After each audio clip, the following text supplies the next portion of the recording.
Having the appointed time of 5:30 arrived, I'd like to call the Tuesday, November 8th, 2022 Committee of the Whole to order. Would you please stand and join me for the Pledge of Allegiance?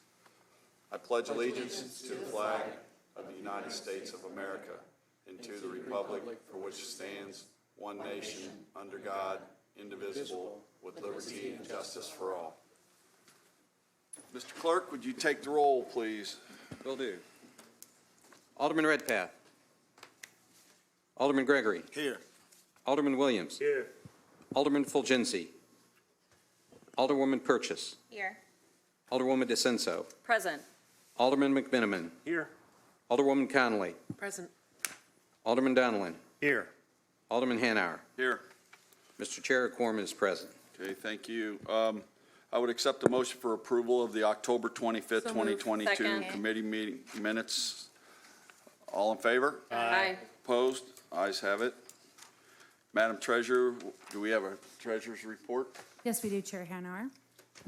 Chair Hanauer, the corporate fund in the month of October had a beginning balance of $55,490,457. We took in total receipts of $15,600,200. We had total disbursements of $10,183,794, which left the corporate fund with an ending balance in the month of October of $60,906,863. Of that balance, Chair Hanauer, your corporate fund had an ARPA fund balance included in that of $24,507,216. This concludes my report, Chair Hanauer. Thank you. Any questions? Do I have a motion to accept? So moved. Second. All in favor? Aye. Opposed? Ayes have it. Okay, any questions regarding the OBM contract report? I have something to say. Madam Treasurer? Thank you, Chair Hanauer. I just want to make the council aware that the OBM contract report actually comes out after checks are cut, and we are not given these vendors ahead of time to check for debt. So it is something that I would like to see happen, and we have some city departments that are supposed to, I guess, per ordinance, according to legal, give us debt checks ahead of time before they issue money, and they're not doing that. So I would like to bring that to council's attention and ask that it start happening. I guess the question I have is how do we rectify this? Because the check shouldn't go out. If we have a problem, we can't stop anything. So it's already done, so we might as well not even have the report. And that's not, that's not right. Does anybody, I guess, Corporation Counsel, how do we rectify this situation? I think it sounds like a question of just the timing, so we'll have to, both through purchasing and maybe through OBM, just check the timing of the report, because it sounds like a question of the timing. Okay. So, but we can do that or check into how that's being handled. Yeah, or do we hold all checks until everything's approved by, moving forward? Well, we had a situation where we were doing that right now, but it happens to be a grant through OPED. And so according to one of the attorneys in Corporation Counsel's office, who I have complete faith in, I think they're giving me good advice, they said that because the debt check was not handled in advance, we cannot hold the check. So that's why I'm asking that we get this taken care of. Okay. I got a request to speak. Alderman McMillan. Sean was Oh, I'm sorry. Alderman Gregory. I forgot to look at the screen. Thank you. I appreciate that information. So that does concern me. I thought, at least for our cannabis process that was being done, and, that was some of the hold up on some of the checks. So I definitely would echo to make sure that's done. So, there's no issues. And if they owe debt, then we know the rules. So I definitely would support that. Thank you. Alderman McMiniman. Yeah, Madam Treasurer, how many checks does the city issue in a given time period? My office runs debt checks every week on the check runs for city water, light, and power and city aldermen, and it can be upwards of 1,000 checks a week. So that's times 50 weeks. That'd be 50,000 checks. Can be a lot. There are weeks where it's not a lot. There are weeks when it is a lot. It just kind of cycles with check runs, sir. But we try to stay ahead of it, and we try very hard to get checks. So we print checks on a Thursday, and they are issued on Friday, and the departments want their checks on Friday, so it does not give us a lot of time to get all that work done. And when you do the checks for the 1,000 checks that are issued in a given week, how do you go about doing that? That's a lot We of work. divvy it up among staff members. It's part of their job, and they check with City Water, Light, and Power for past due utilities as well as debt checks in the ARIA system. So someone could be owing money to City Water, Light, and Power. They could be owing money to the city for a public works violation, to parking fine, is that correct? Yes, sir. And you're able to check all of those? Yes, sir. That's outstanding work.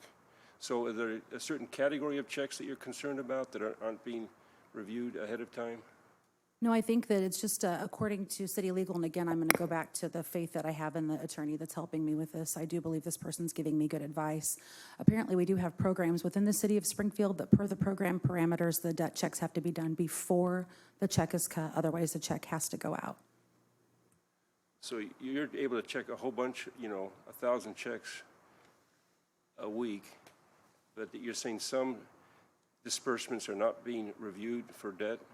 So we find the debt, and then we're told that we cannot hold the check because it was supposed to be done by the program ahead of time. So I'm asking that city departments do that ahead of time.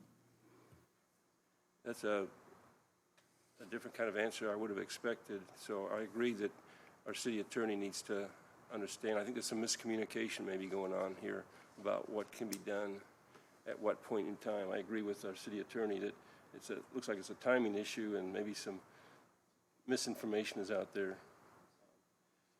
But if the check hasn't gone out, I don't see why it can't be halted as soon as we discover that there's a debt owing to the city.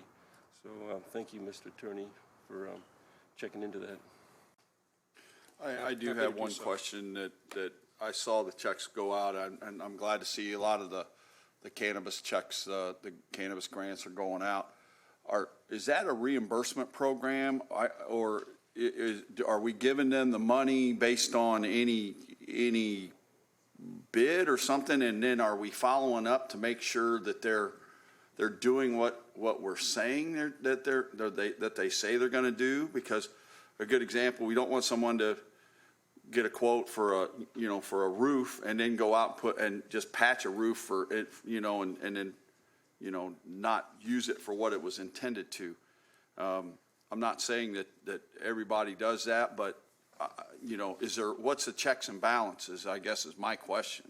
And I guess it would be the OPED runs that program.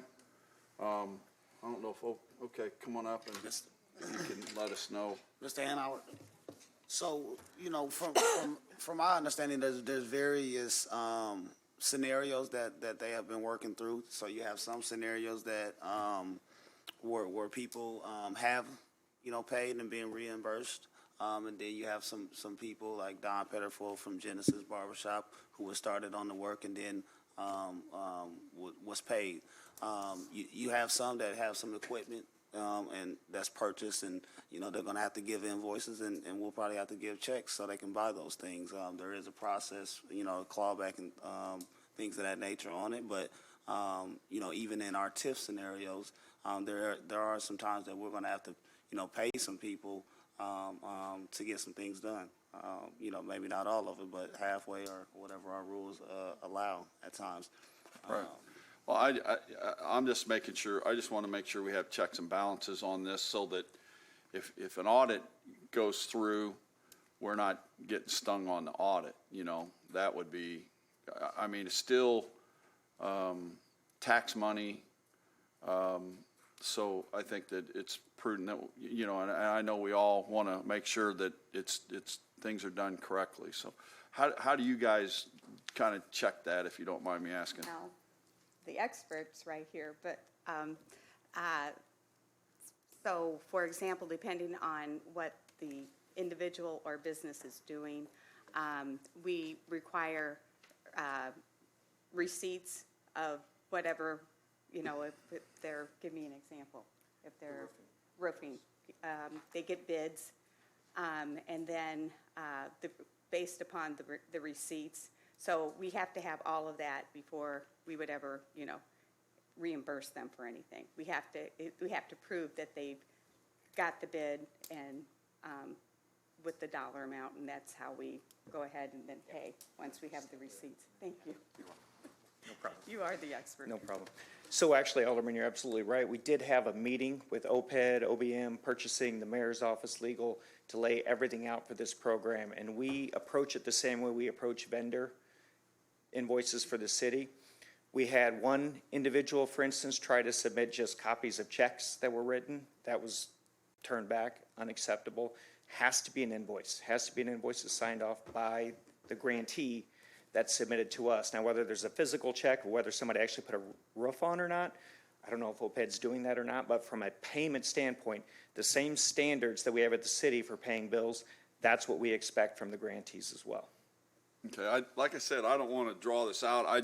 I'm just, I don't know that I ever heard what the process was that we were putting together for not only this. We've gotten stung a few times on TIF where it's been a problem, and we've had to correct some things. I just wanted to. We also require an agreement with each grantee, and that agreement runs through multiple offices. It runs through OPED. It also runs to us for sign-off. And we check to make sure that everything that is in that agreement is reimbursable per the ordinances that the council passed. And we had a couple of issues with that, but we worked through that as well. So, yeah, we wanted to make sure that this program, especially being brand new, is done correctly. And audit is always, and compliance is always in the back of our mind. So, yeah, we're being very careful with it. Okay, thank you. Alderwoman Conley. Thank you, Chair. Just real quick, does OPED do its own debt check on people who are applying for funds? Or at what point in this process? No. So none of your programs, you don't rely on your staff to do that debt check? What point does that come in No, then? I mean, we would reach, in Treasurer Busher, example, that was a recent thing, and, I haven't yet had an opportunity to go back to the staff to tell them, but when it's time that we think we have everything we need to get that person or business paid, Right. they still have to do that. Okay, and so is that the treasurer's office that does that then? Well, they do the check. Okay, But we okay, have to make thank you. sure I just that- wasn't sure yeah, what that process right. was. But Thank you. We, to your point, Alderwoman, we would be happy, per the Madam Treasurer's suggestion, on the front end, anybody who applies for a grant, send that information to her in her office so she can do a check up front rather than waiting till the end after a check is cut. That wouldn't be a problem. Well, it would make, and People could have incurred debts between, the beginning of the process. And again, Acting Director Lynn, you've been very helpful with someone who's, I think, in my ward, who's waiting 18 months for program thing. So, I just want to make sure, as long as it's part of the process and we're clear on that. That was my only question. Thank Well, you. and this being brand new, we're always open to suggestion, and that is a good suggestion. We will be happy to do that. We can just incorporate that on the front end as somebody comes to us and we got a grant agreement. We'll send it before any invoices come in, before any checks are even processed. That won't be a problem. Okay. okay, thank you. Any other? Happy to change it. Any don't other need to questions change anything. regarding OBM? Yes. So Williams? so this would be pertaining to all programs, not a specific program Right. like TIF or marijuana. It will be all city funds. Yeah. Should be. Yeah, Alderman Williams, the code reads that we cannot give, we will not give people money if they owe the city. They have to correct that. And I know we've done a lot of good things on the collection side of things, and this is just one more thing that we use to Sure. make sure we collect money owed. Sure. So was this on the back end because we wanted to give the treasurer's office time to do the check?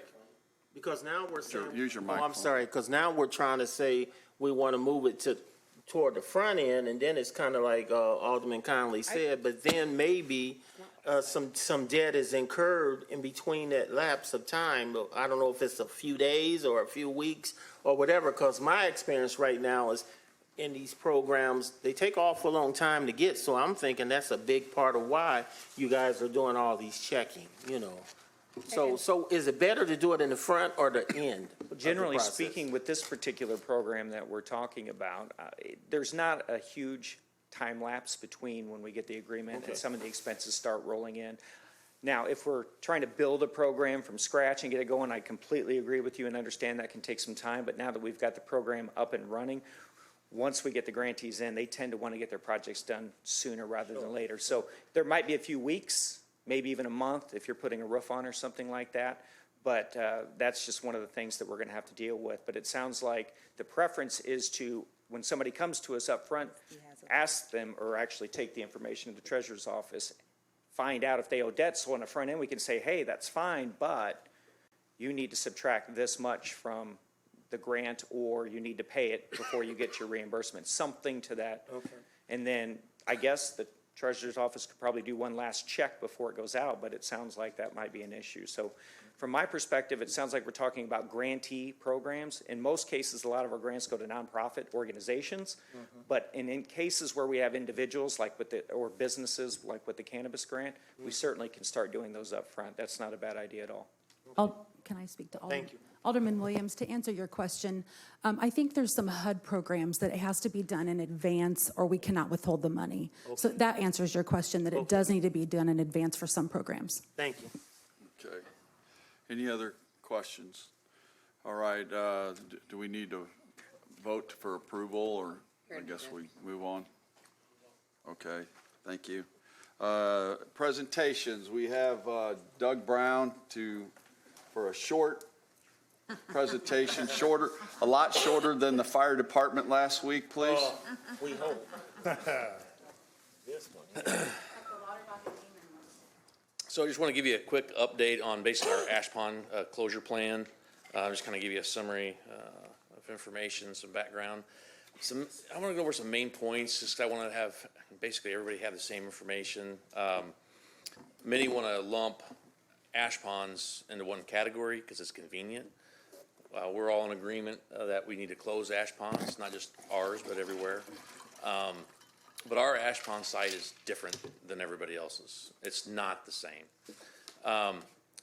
Ash ceased to go over to the ash ponds in the summer of 2021 with the closure of 31, 32, and 33. Unit 4 doesn't send ash to the ash pond because it's a dry ash system. We do have a water plant, and a part of that, treatment of our lake water to make drinking water, producing lime as a byproduct.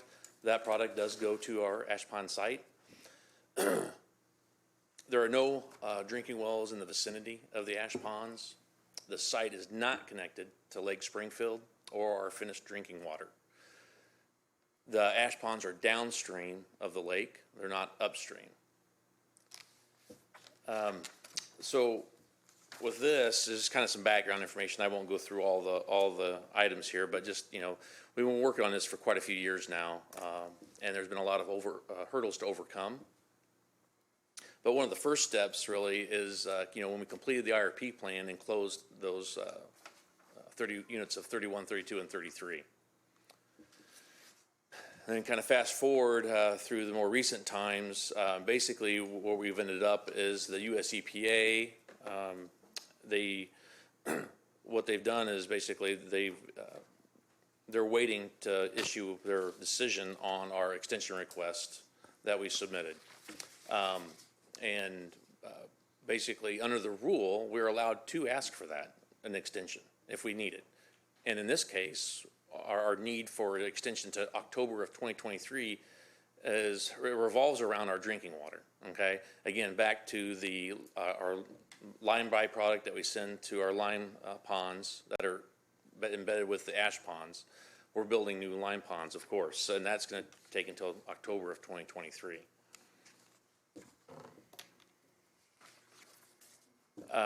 And here is just some pictures of our existing lime ponds versus where they're going. The new location, it's going to be a smaller location for the lime lagoons. And to date, that's been our most expensive project in this ash pond closure is the new lime lagoons, and the most actually time consuming as well. We're using the environmental fund, and we started in June of this year. The progress, though, our contractor and our staff are working aggressively at really at a pretty good pace to try to get this ambitious schedule done. The issues like with supply chain issues and weather issues can impact this, so trying to get ahead of the schedule is going to be difficult, but we're trying. So the operational date, though, for the lime ponds, their new lime lagoons, is October of 2023. So with this, there's two options really that we have in place. So once we get our permit, once we have our, our final plan approved and the new lime lagoons are built, we can proceed with closure. And part of our permit, we've chosen that last year as what we supplied is for a closure in place. But there was two options. I want to kind of briefly go over those. The closure in place will take 3 years. It's proven to be the least environmentally damaging option. It'll achieve groundwater compliance in 2039 at a cost of about $11 million, versus the closure by removal, removing all of the ash, would take about 7.5 years, achieve groundwater compliance only 2 years earlier, but at a substantial cost to our ratepayers of $190 million. And it is actually more environmental damaging than the closure in place. The cost, we escalated that because everybody knows in the last year, costs for material and labor have escalated so much, it's probably at least a 30% escalation. Now, thanks to the mayor and the city council, though, we have an environmental fund that we've built over the years at $26.4 million. So that'll pay for the new lime lagoons, that'll pay for the closure in place. So we've been proactive and we've planned for this. Now, again, I've already stated this many times, not just tonight, but our drinking water is not at risk, okay? That there's claims out there that try to tie the ash ponds to our drinking water, to our lake, and that is not true. It's incorrect. We test our drinking water regularly, and it meets and exceeds those water quality standards all the time. And we publish that on a yearly basis and send it out to our customers as well.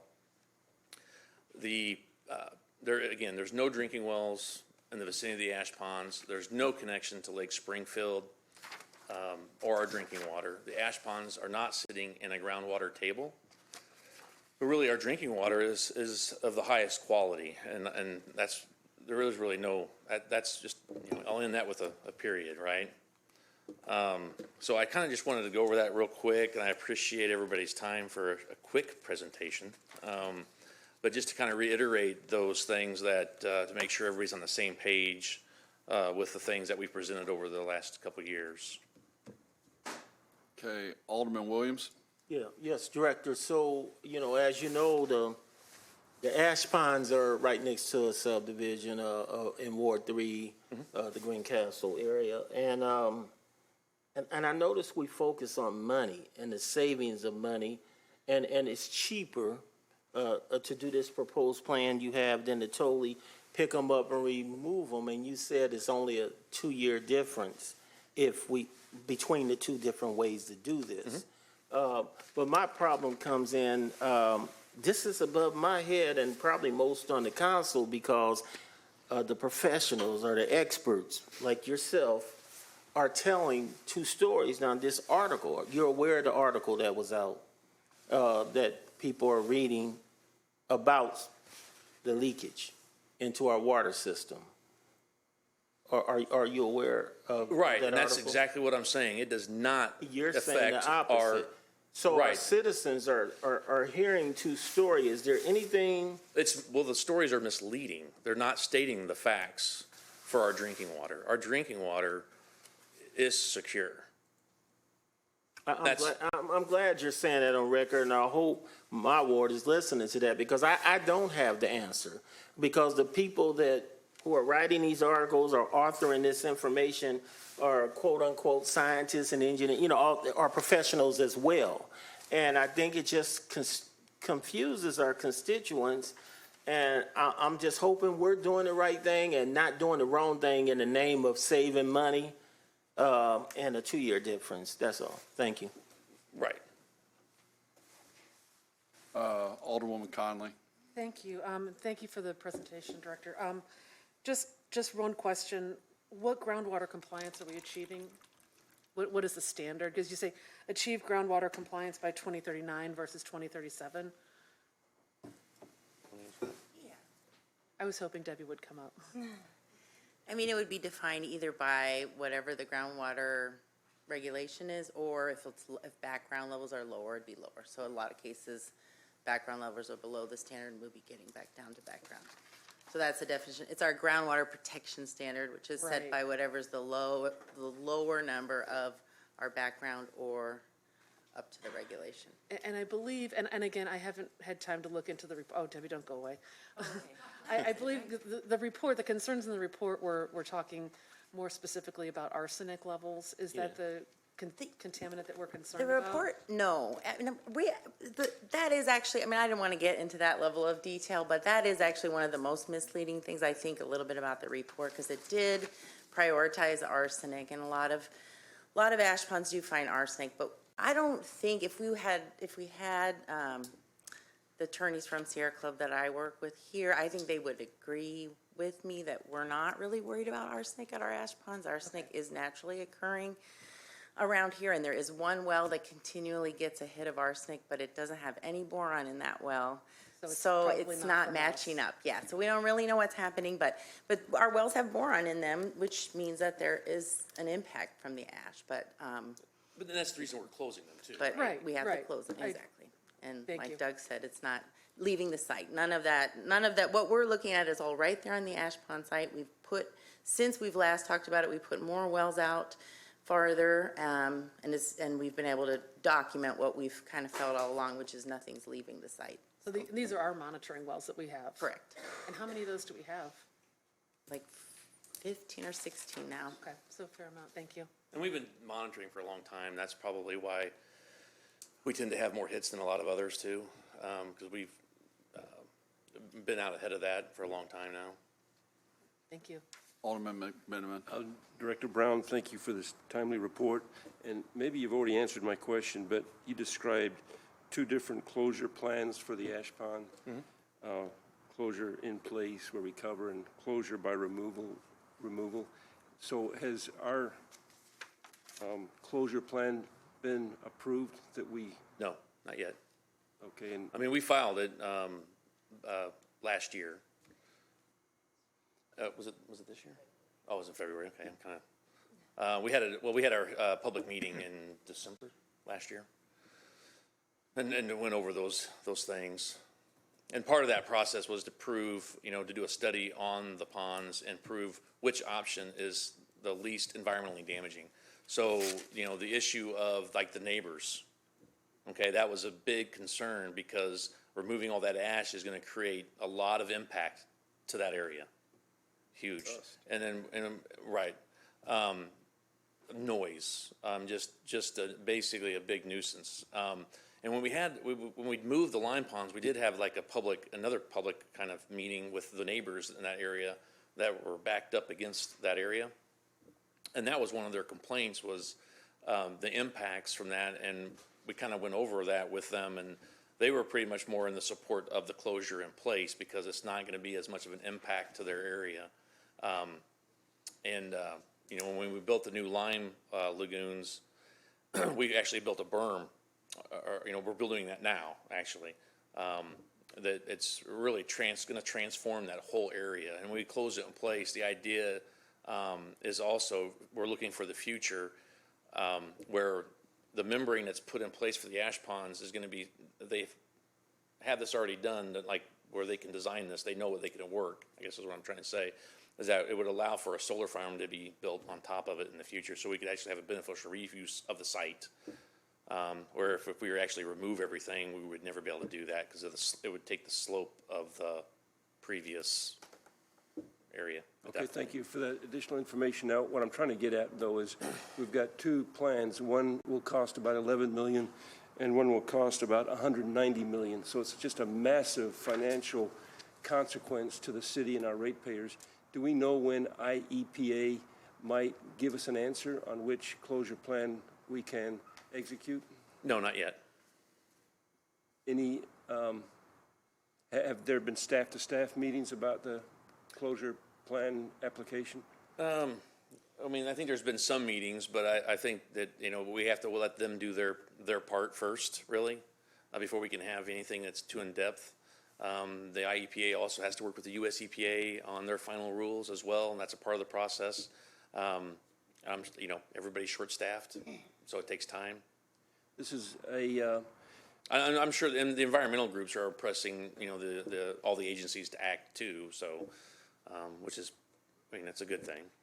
our legislative liaison, he talked in the past about how we have to liaison not just with the legislature, but with the administrative agencies. And this has massive financial consequences to our city, so there may be a need to make sure at highest levels that the IEPA director staff understands this issue as thoroughly as they can. And I think you've done a good summary with your explanation here in this briefing tonight. Thank you. Alderwoman DeCenso. Thank you, Chair. So, Director, if what you're saying is that our drinking water is completely safe, I think we need to message that a little stronger, because right now we're playing defense. And if this report is not painting a clear picture of what's really going on, you might not be hearing about it, but we're all hearing about it. So please, whatever you can do to help get the message out that our drinking water is in fact safe would be very helpful. Okay. I mean, not just to us up here, but to all the citizens of Springfield and anyone who drinks this water, because right now there's some fear out there. Sure. So I think we need to do everything we can to make sure that the message is clear that we can drink this water. And I think that's a great message, and I know Doug has it and Amber has it, and it's a valid point, but just to speak as the person who read the report, I'm not sure that anyone else, I don't think that report accused there being a problem with our drinking water. I don't even think the SJR article brought up our drinking water. So if you've, Looks a little iffy, and environmental groups are taking it as. I actually don't think the posts I saw out there from the environmental groups themselves actually brought up drinking water either. I think citizens need to know that, Yeah. and I hope we do a better job of saying that, but I don't. Well, I can say that my constituents People- right, personally people have go come there. to me about drinking water. Okay, thank you. Okay, let's see, where are we here? Alderman Gregory. Yes, Mr. Doug, one thing I had, heard you mention that it would be more harmful to be removed. Do you have any, information you can send to us, just, that just sort of gives us, some Like the talking points? some facts, some talking points, and some information on that? I'd like to read about that. I appreciate it. Thank you. Oh, and my final thing, if we do leave it in place and we cap it per se, what is the process to? I know we'll monitor it for many years after that, but will we? Is there a possible chance that something cracks at the seal or whatever, where we'll have to readdress it, or is there? It'll always have to be maintained. Okay. Yeah. Alderman Donlin. Yeah, thank you, Mr. Chair. Mr. Brown, I appreciate this information this evening. This was actually something that I know was going to be brought up by a number of us if you didn't do the presentation.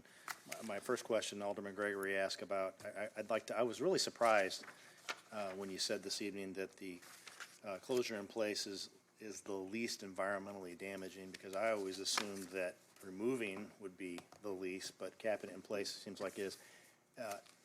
Building upon his question, if you could get us more details, just so we can better understand that, even if it's general. I don't expect some detailed report that is very scientific, but, like a Reader's Digest version would be helpful.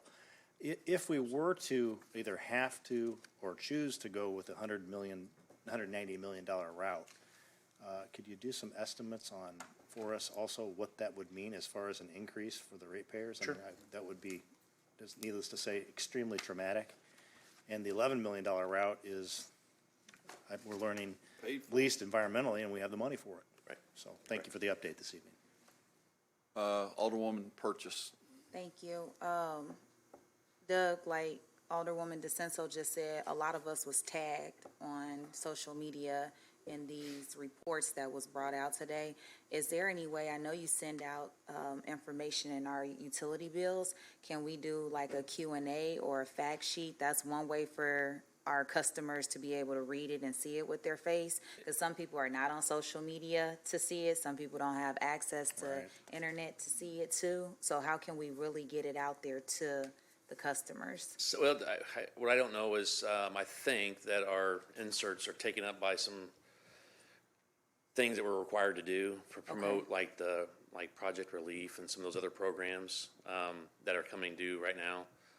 So it would probably have to, it might have to wait for an insert like that until, January maybe. I'd have to add. That is a long time. I'd have to check with Amber. Well, I mean, it's once a month, so that it goes out. So we have to take care of those items that we're required to, advertise or whatever. So I'm glad that you gave us the presentation, but I think that this is a priority, and I know it probably would be a large cost to send out a letter or something to our customer base. If they have to wait that long until January, can you also see if it's an option for you to send out something? Yeah, I'll look into it. Thank you. Sure. Alderman I mean, just, McMenamin. Wait, can I Oh, add I'm something sorry. real quick, just what you said? So just to keep in mind, obviously, people are asking questions right now, and these things come up, in particular now because a report was released and there was a press conference, whatnot.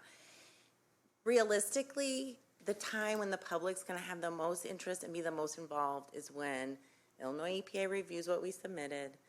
They'll come up with what they think their draft decision will be. Then they will open it up for public hearing. So there's gonna be a lot more room for public input, like between now and the end. So I think that's probably the time when we'll want to get people really engaged. I and be able to totally ask questions. understand that, and I think, I don't know if either one of you was able to answer that question, but do we not know when they will be responding back to us? I think someone asked that up here. And they're looking at everyone's, I mean, ours is supposed to be a higher priority, but it's a new program, and I think they want to sort of look at everyone's somewhat at the same time. And we've inquired, but we don't have any indication on that. They don't know.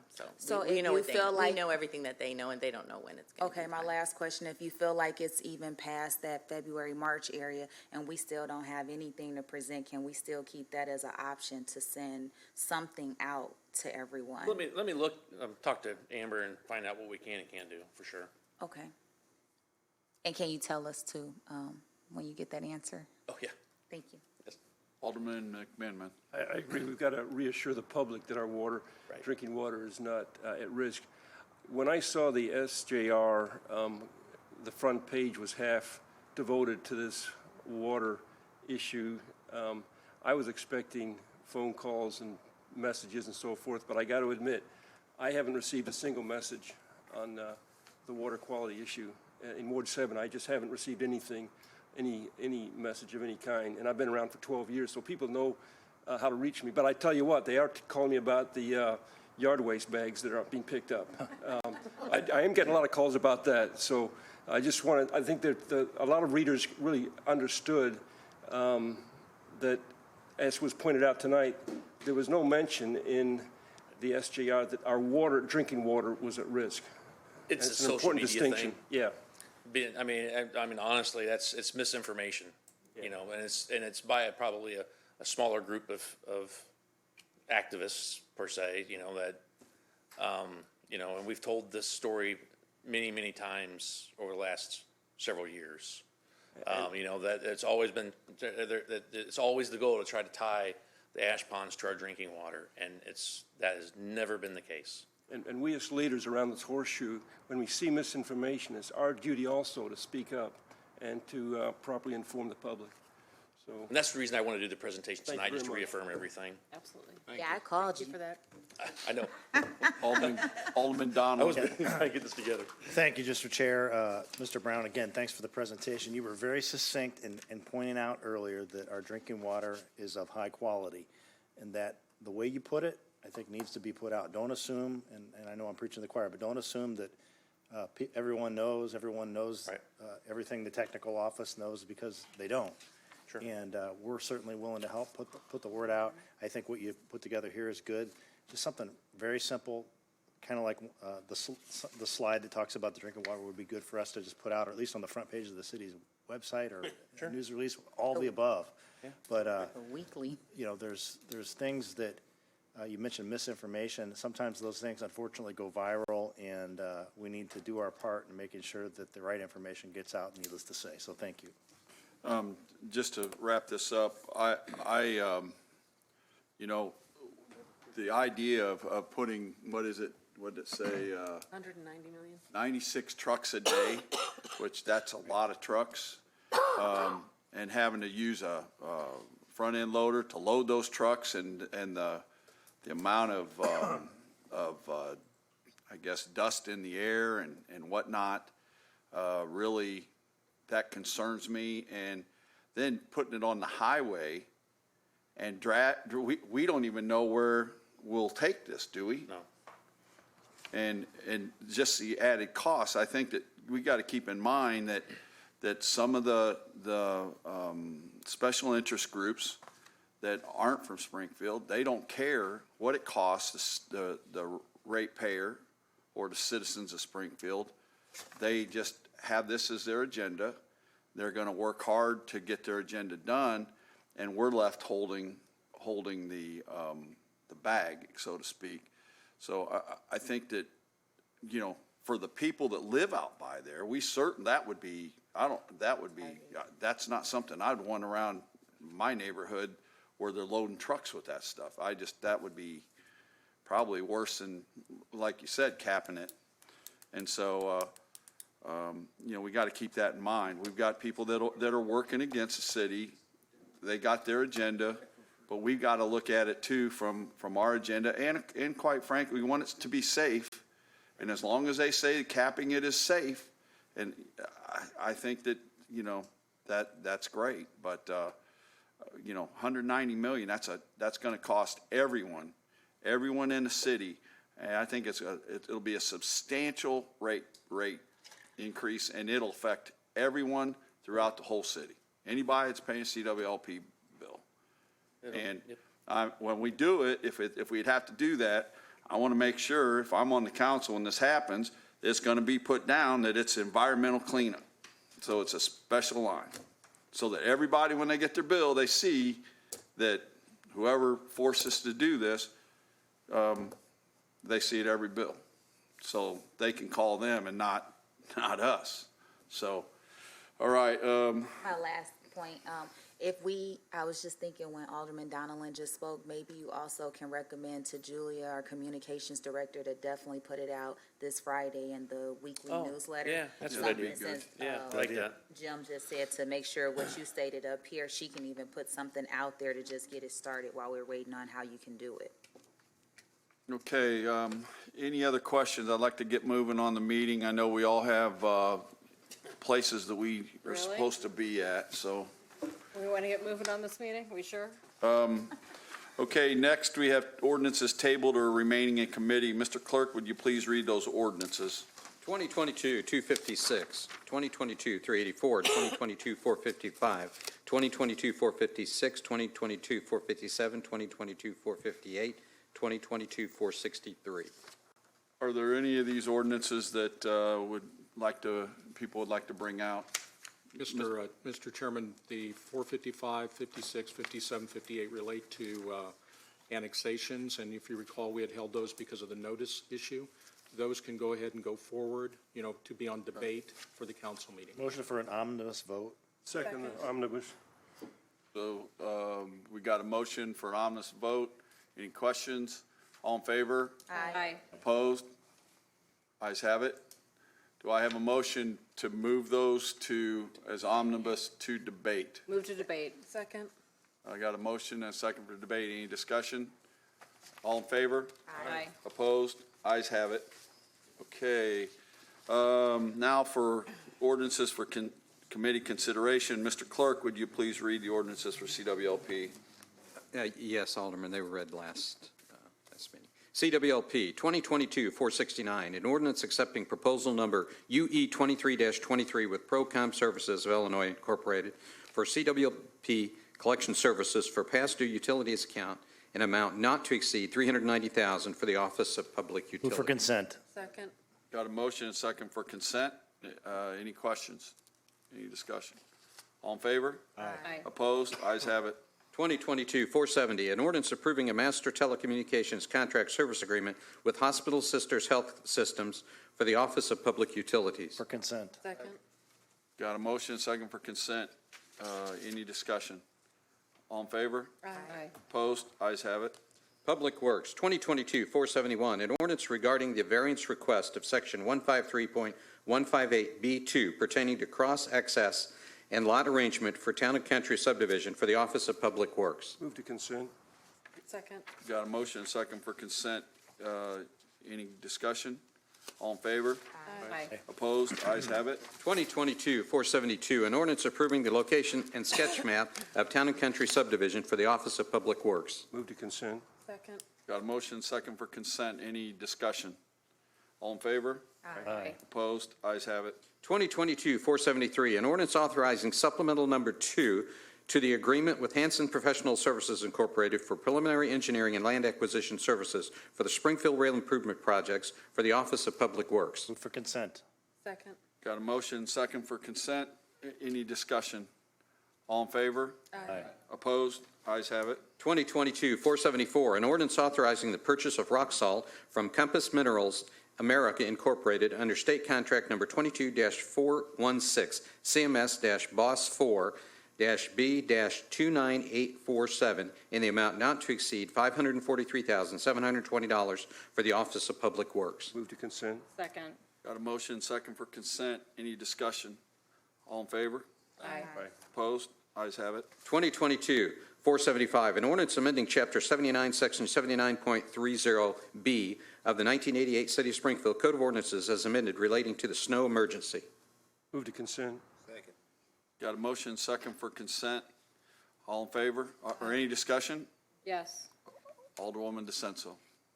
So we're taking a few routes off of the snow emergency route.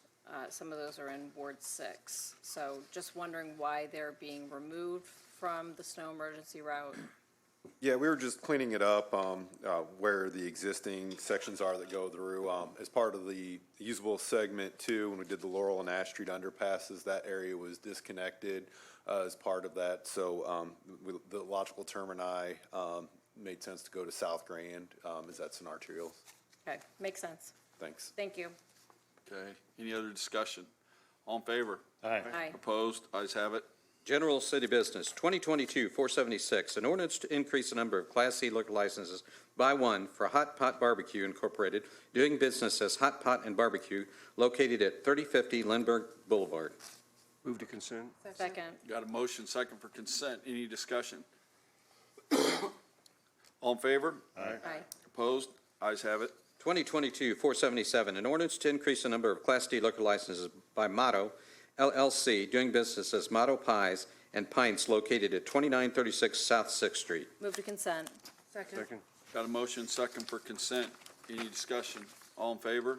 Aye. Opposed? Ayes have it. 2022-478, an ordinance authorizing payment in the amount of $65,000 for settlement of Sangamon County Circuit Court Case 2017-L-159, Wendy R. Day, as special representative of the estate of Reginald B. Day. Move to consent. Second. Got a motion second for consent. Any discussion? All in favor? Aye. Opposed? Ayes have it. 2022-479, an ordinance levying and assessing taxes to partially fund the statutory contribution of the police and fire pension funds. Move to consent. Second. Got a motion and a second for consent. Any discussion? All in favor? Aye. Opposed? Ayes have it. 2022-480, an ordinance authorizing a supplemental appropriation in the amount of $561,320 for payments to the police and fire pension funds for the Office of Budget and Management. Move for consent. Second.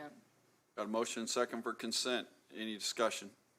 All in favor? Aye. Opposed? Ayes have it.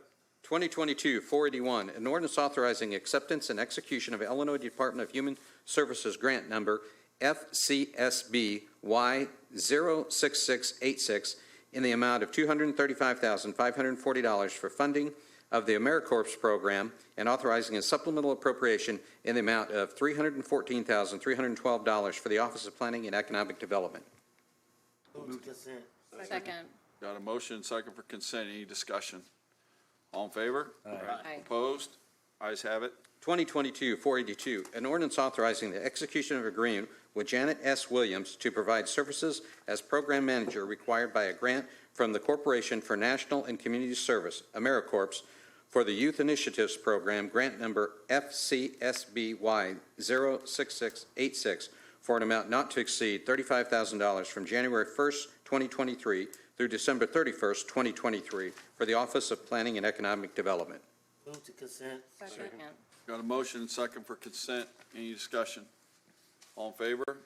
Aye. Opposed? Ayes have it. 2022-483, an ordinance authorizing the purchase of 7 2022 Ford Police Interceptors utility hybrid vehicles from the Morrow Brothers Ford Incorporated in amount not to exceed $349,860 for the Springfield Police Department. Move for consent. Second. Got a motion and second for consent. Any discussion? All in favor? Aye. Opposed? Ayes have it. 2022-484, an ordinance amending ordinance number 371-09-21 for the purchase of 30 police interceptor vehicles from Morrow Brothers Ford Incorporated and authorizing a supplemental appropriation in the amount of $142,352 for the Springfield Police Department. Move for consent. Second. Got a motion, second for consent. Any discussion? All in favor? Aye. Opposed? Ayes have it. 2022-485, an ordinance declaring 12 unclaimed bicycles being held in the Springfield Police Department's evidence room to be surplus property and authorizing the Springfield Police Department to donate said bicycles to the American Legion Post 809 and Boys and Girls Club of Springfield. Motion for consent. Second. Got a motion and second for consent. Any discussion? All in favor? Aye. Opposed? Ayes have it. 2022-486, an ordinance repealing previously passed ordinance 347-09-10, approving a four-way stop intersection at 4th and Cedar Streets. Move to consent. Second. Got a motion and second for consent. Any discussion? Yes. Alderman Williams. We're changing it, why? A business that was previously there, which is why this stop sign was put in place, has now moved. Okay, So the reason for the original stop sign is gone. Yeah, okay, thank you. you're welcome. Okay, all in favor? Aye. Opposed? Ayes have it. 2022-487, an ordinance authorizing the acceptance of 2 grants and the execution of the respective grant agreements with the U.S. Department of Housing and Urban Development in connection with the city's fiscal year 2022 annual action plan to accept $1,338,665 in Community Development Block Grant Entitlement Award and $698,331 in Home Investment Partnerships Programs funds for a total amount of $2,036,996 for the Office of Planning and Economic Development. Move for consent. Second. Got a motion and second for consent. Any discussion? All in favor? Aye. Opposed? Ayes have it. Any unfinished business? Any unfinished business? Alderwoman DeSenso. Thank you, Chair. I'll make this quick because it's a topic I've spoken about numerous times. But I guess Fifth Street was restriped yesterday. I was Lanes going had been down it. closed on Fifth Street for weeks without any action going on there, and restriping happened yesterday, and it was a disaster. There were people in the middle of the street. Someone almost got hit, a worker. The lines were smudged. So I don't know if IDOT did this or Public Works did it. I'm going to blame it on IDOT, Nate. Okay. So I got a lot. Thank goodness I'm off this week because I've sure had a lot of phone calls, but I got a lot of complaints about that. I'm sure you heard about it as well. Okay, yeah, I'll talk to IDOT about it and see what they can do to clean it up. Bit of a train wreck, pun intended. And I was actually driving down there, and it was pretty bad. Yeah. I was like, wow, and it wasn't our people. So, any other unfinished business? Any new business? Any new business? No new. I'm no still new- up, so I'm going to say thank you to someone really quick. Alderwoman DeSenso. Thank you. I want to thank the Springfield Police Department. They helped me with an issue this past week. They were very timely. So thank you very much, and thank you to Detective Shane Overby. He was extremely helpful. Okay, any other new business?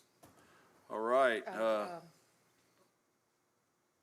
You did push your button. Yes, I did. Alderwoman Conley. Thank you. And I will also be very fast. I know we've had a lot of complaints, and I've had a couple ordinances to get signs in place, but I do also want to thank Public Works for responding very quickly to a signage issue in my ward. Appreciate getting the signs up.